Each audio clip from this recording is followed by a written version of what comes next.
Hi hello నమస్తే welcome to TRTV Nimi journalist అండి. Present నాతో పాటు మెట్టుగూడ కార్పొరేటర్ సునీత గారు ఉన్నారు. ఒకసారి మాట్లాడదాం కేసు గురించి. నమస్తే అక్క. నమస్తే అండి.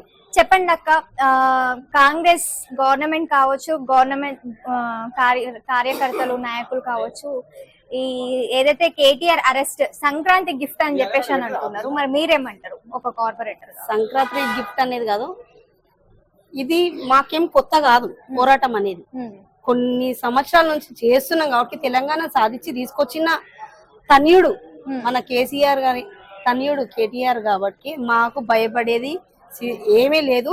మా కేటీఆర్ అన్న ఏ తప్పు చెయ్యలేడు, చెయ్యబోడు కూడా. ఎప్పటికైనా దాదాపు 150 కోట్ల పైసా రేజింగ్ లో పెట్టారు. 700 కోట్ల లాభం వచ్చింది కానీ నష్టం అయితే ఏం లేదు దాంట్లో. కాబట్టి మేము చెప్పేది ఒక్కటే, దాంట్లో క్లియర్ కట్ గా మీరు ఎట్లయితే అసెంబ్లీలో అన్నారో అట్లా రండి, మరి మాట్లాడదాం, 10 మందిలో 100 మందిలో చర్చిద్దాం, ప్రెస్ మీట్ పెట్టి అని మన కేటీఆర్ అన్నాక కూడా మన రేవంత్ రెడ్డి అన్న రాలే. కేటీఆర్ అన్న అక్కడ పోయి మీడియం కూడా కూర్చున్నాడు, ఏసీపీ దగ్గర కూర్చున్నాడు, 1.5 గంట వరకు అక్కడ కూర్చున్నా గానీ రాలేడంటే భయపడింది మా కేటీఆర్ అన్న కాదు, మా తెలంగాణ ప్రభుత్వం కాదు, మన బీఆర్ఎస్ ప్రభుత్వం కాదు.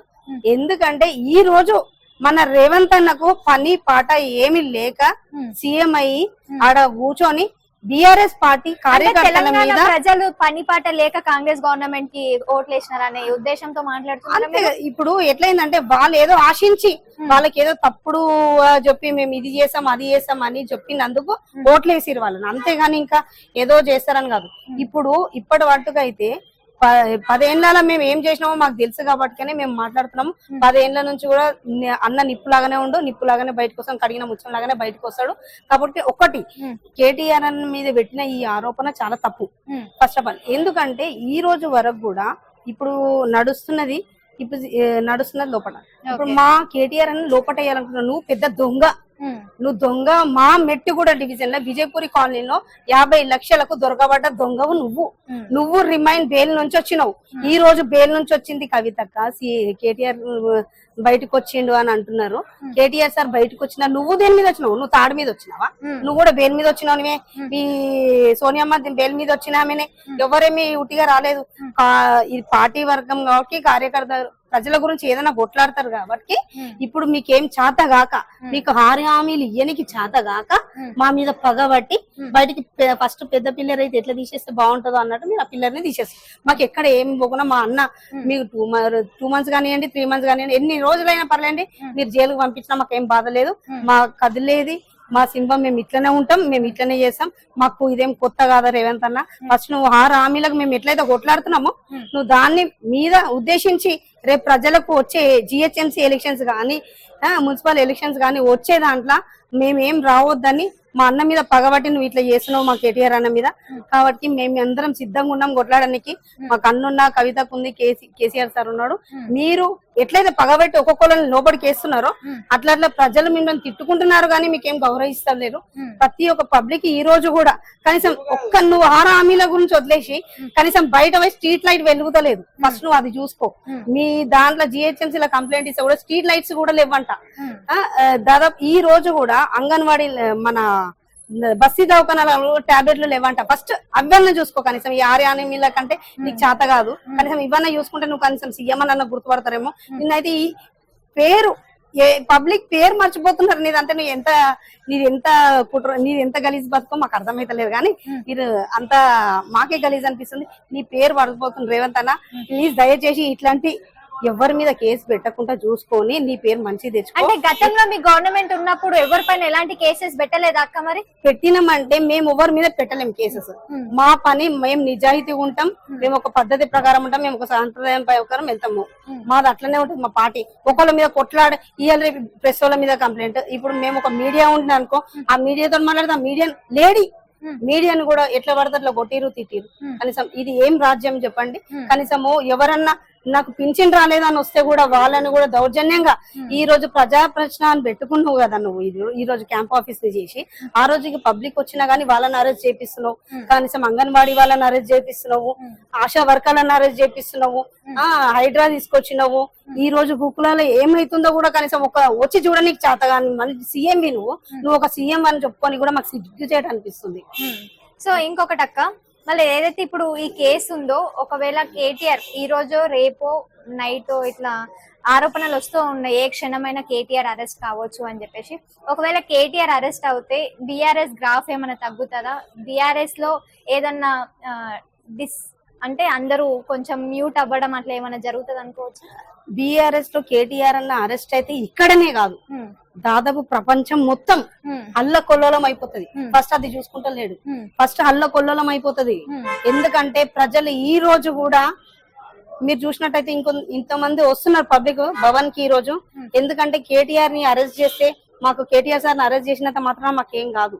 ఎందుకంటే అన్న పోయినా గానీ మళ్ళీ వస్తాడు, కడిగిన ముత్యం లాగా బయటకు వస్తాడు, చేస్తాడు. మేము ఇయ్యాల దినం ఏం చెయ్యలేదని చెప్పినా గానీ మమ్మల్ని వాంటెడ్లీ ఈ రోజు నీ ప్రభుత్వం ఉన్నప్పుడు కేవలం సోషల్ మీడియా వాళ్ళని అరెస్ట్ చేస్తున్నారు. మీరు అంటే మీరు అంత పిచ్చి ప్రభుత్వం మేము ఎక్కడ చూసుకోలేము, ఇంత దరిద్రమైన గవర్నమెంట్ ఎక్కడ లేదు కూడా. మేము చెప్పేది ఒకటే, మీరు మా కేటీఆర్ అన్న మీద ఈ రోజు ఎట్లయితే కేసు పెట్టిరో అది ఇమీడియట్లీ తీసుకోండి. లేకపోతే దాని వెనుక ఇక నీకు రాష్ట్రం అంతా ఈ రోజు మన తెలంగాణ మొత్తం ఈ రోజు చాలా చాలా మెయిన్ ఐటీ తీసుకొచ్చిండు.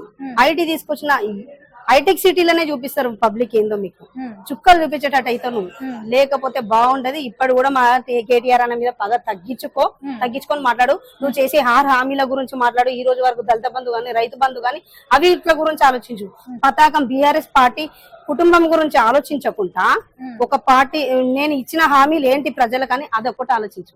అంటే చాలా మంది 6 గ్యారెంటీలను చూసి ఓటేయడం జరిగింది, 6 గ్యారెంటీలు నిజంగా అమలు చేస్తాడేమో అని చెప్పేసి ఓట్లు వేయడం జరిగింది. 2000 ఉన్న పింఛన్ 4000 చేస్తా అని చెప్పేసి ముసలవ్వలు ఓట్లు వేయడం జరిగింది.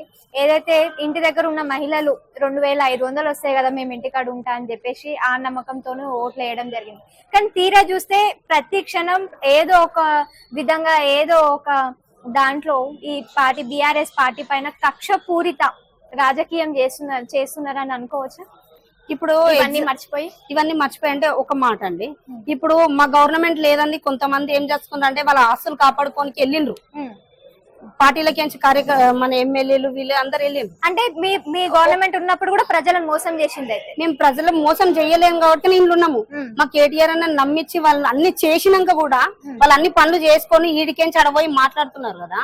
మరి అప్పుడు అన్ని కేసీఆర్ సార్ ఇచ్చిన ప్రభుత్వంలోకి చేసిన ఇనాగ్రేషన్స్ అన్ని ఈ రోజు ఆడ పెద్ద పలుకులు పలుకుతారు ఆడ కూర్చొని. ఏమి మాది మోసం లేదు, ఏం తగలేదు, మేము ఇక్కడనే ఉంటాం.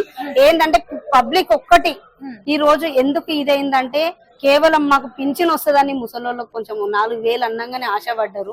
కొంచెం ఏందో తెలియకుండా వేసిర్రు మన విలేజ్ లలో కాబట్టి అట్లా మోసపోయినరు. దళిత బంధు ఫస్ట్ ఆఫ్ ఆల్ ఇప్పుడు మున్సిపల్ ఎలక్షన్స్ వస్తున్నాయి. ఊర్లలో ఎవరైతే మిమ్మల్ని గెలిపించారో వాళ్ళే మీకు దెబ్బ కొడతారు. నెక్స్ట్ రెడీగా ఉన్నారు. మీరు వస్తే 7 రంగుల జెండా కాదు, మీరు ఇయ్యరమైన కట్టలు పెట్టి కొట్టేటట్టు ఎలుగొడతారు మిమ్మల్ని.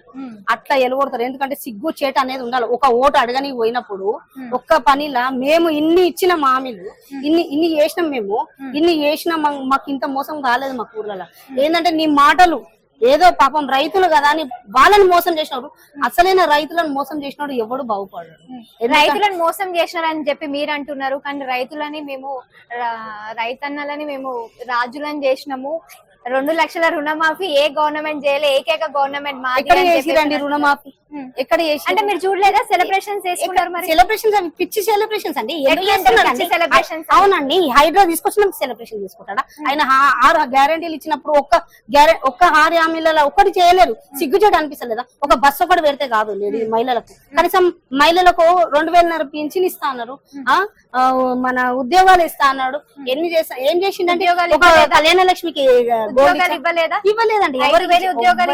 ఇవ్వలేకనే ఈ రోజు వరకు కూడా స్ట్రైక్ నడుస్తూనే ఉంటే కూడా వాళ్ళని కూడా మన యూనివర్సిటీలో గానీ మీరు ఎక్కడ చూడండి మన యూత్ పిల్లల్ని కూడా తీసుకుపోయి అరెస్ట్ చేస్తున్నాడు. అంత దౌర్జన్యంగా కొట్టి వాళ్ళని ఎట్లా అంటే ఒక మహిళ ఇప్పుడు కూడా మమ్మల్ని ఎవరికన్నా బాధ వచ్చి హైడ్రా గాని మన ఇప్పుడు గ్రూపులలో మన పలకరియడం గాని పోదామంటే కూడా మమ్మల్ని హోమ్ అరెస్ట్ చేస్తున్నారు. ఇంత పిచ్చి గవర్నమెంట్ ఏందండి? మాటికి పోలీసు వాళ్ళు నీకు ఇదైండ్రా అంటే పోలీస్ గవర్నమెంట్ ఉన్నది మొత్తం మీకు గవర్నమెంట్ మీకు చేయనీకో మాకు అర్థమైతే ప్రజలకు సమస్య చేసుకొని కాదు. అక్కడ ఏంటంటే మీ గవర్నమెంట్ కి మీ బట్టికే గెలుచుకొని మీ మట్టుకే పెట్టుకున్నారు పోలీసు, అంతేగాని ఇంకా ఇక్కడ ఎవరికి ఏమీ అయితలేదు. ఎందుకంటే కేసీఆర్ సార్ ఉన్న ప్రభుత్వంలో మేము ఏ రోజు గాని ఫ్రెండ్లీ పోలీస్ లాగానే ఉండాలని చెప్పిండ్రు. ఇప్పటికి అట్లనే ఉండే, ఇక్కడ వచ్చిండో లేదో దిగిండో లేదో ఇక స్టార్ట్ అయినాయి గొడవలు. ఇప్పటి వరకు ఉద్యమంలో ఎట్లా కొట్లాడిండ్రో ఇప్పుడు అట్లా కొట్లాడడం స్టార్ట్ అయ్యింది. ఫైనల్ గా చెప్పండి అక్క, ఈ కేసును మీరు ఎట్లా చూస్తారు? ఎందుకంటే మన కేటీఆర్ కూడా ఏమన్నారంటే ఇది లొట్ట పీస్ కేసు, ఇది డొల్లా కేసు, ఎవరు భయపడాల్సిన అవసరం లేదు, చాలా బలంగా పని ఇంకా చేయాలి, ప్రజల పక్షాన మీరు కొట్లాడండి కానీ నా కోసం బాధపడాల్సిన అవసరం లేదు అని చెప్పేసి నిన్న కేటీఆర్ మన ప్రెస్ మీట్ లో కూడా చెప్పడం జరిగింది. సో మీరేమంటారు మరి ఈ కేసుని మీరు ఎట్లా చూస్తున్నారు? మేము ఒకటి చెప్పాలంటే మాకు చాలా బాధ అనిపిస్తుంది. ఒక దిక్కు చూస్తుంటే చాలా చిల్లర వేషాలు ఎందుకు వేస్తున్నాడు ఒక సీఎం అయి ఉండే అని అనిపిస్తుంది.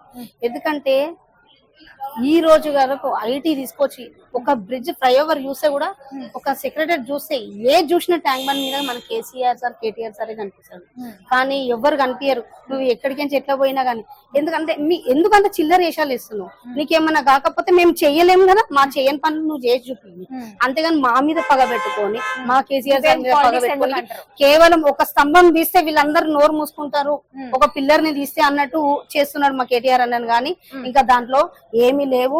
ఇంకా కొన్ని వార్తలు వస్తున్నాయి మళ్ళీ కేటీఆర్ అరెస్ట్ అయిపోయిన వెంటనే మళ్ళీ కేసీఆర్ అరెస్ట్ అని చెప్పేసి అని అంటున్నారు. కేసీఆర్ అరెస్ట్ కానివ్వండి, కార్యకర్తలు అందరూ మా కుటుంబం బీఆర్ఎస్ కుటుంబం అరెస్ట్ చేయండి, మీరు ఎంత కొట్టిపిచ్చి ఎంత చేసినా గానీ మాది ఇదే రక్తం ఉంటది, మాకేం కాదు. లేని అన్ని పుట్టించి చిల్లరగా పుట్టించి నువ్వు చిల్లరగా చేసేసుకుంటున్నావు సీఎం పదవి అనేది వేస్ట్ గా. రేవంత్ అన్న ఒకటే చెప్తున్నా, నువ్వు ఈ చిల్లర వేషాలు వేయకుండా చూసుకో.